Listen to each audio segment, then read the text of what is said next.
Bible की शान। Bible कायनात को अपने कलाम से बनाने और कलाम ही की कुदरत से संभालने वाले जिंदा खुदा का जिंदा कलाम है, जिसे उसने अपने हर नाम से ज्यादा अजमत दी है।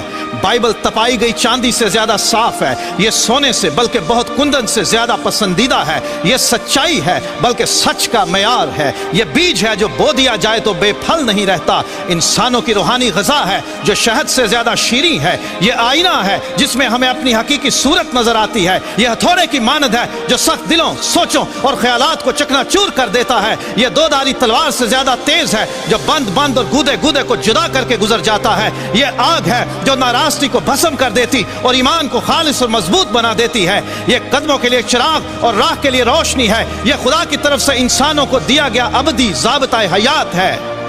बाइबल का हर एक सहीफा खुदा के इल्हाम से है जो तालीम और इल्ज़ाम और इस्लाह और रास्तबाजी में तरबियत पाने के लिए मुफीद है। बाइबल की किसी बात की तावील किसी के ज़ाती इख्तियार पर मौकूफ नहीं और ना ही कोई बात किसी इंसान की ख्वाहिश पर हुई, बल्कि आदमी रूहुल कुद्स की तहरीक के सबब से खुदा की तरफ से बोलते और लिखते थे।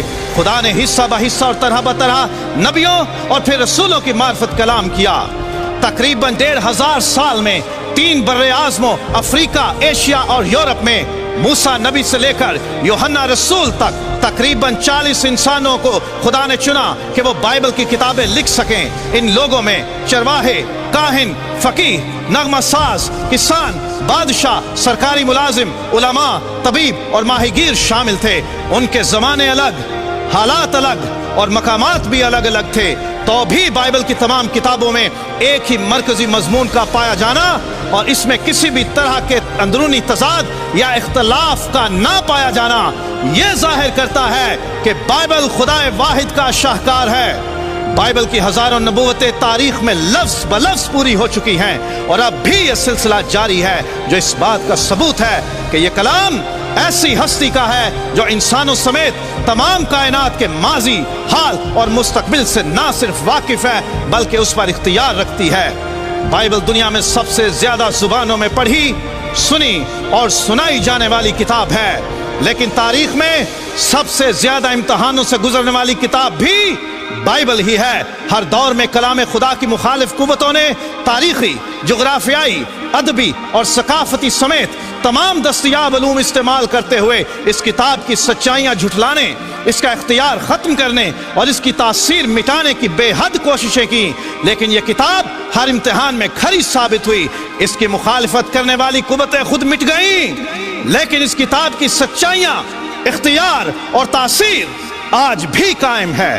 मुख्तलिफ ज़मानों, जगहों और कौमों में से बथेरे उठे जिन्होंने ये साबित करने की सरतोड़ कोशिश की कि बाइबल अपनी असल हालत में मौजूद नहीं बल्कि बदल गई है। इस दावे को सच्चा साबित करने के लिए ना तो कभी कोई सबूत पेश कर सका और ना कोई दलील, लेकिन मुख्तलिफ वक्तों में जिंदा खुदा के कलाम की सदाकत साबित करने के लिए जमीन ने अपने सीने में महफूज सदियों पुराने नुस्खे इंसानों के सामने पेश किए, जो ये साबित करते हैं कि मौजूदा किताब मुकद्दस में किसी किस्म की कोई तहरीफ या तब्दीली नहीं की गई, बल्कि ये अपनी असल हालत में मौजूद है। दुनिया की किसी और किताब के इतने पुराने और इतनी कसीर तादाद में नुस्खे दस्तयाब नहीं हैं। ये एजाज सिर्फ ला तब्दील खुदा के ला तब्दील कलाम को हासिल है। याद रहे कि बाइबल बदली नहीं बल्कि बदल देती है। पिछली 3500 साल इंसानी तारीख में कई ऐसे लोग उठे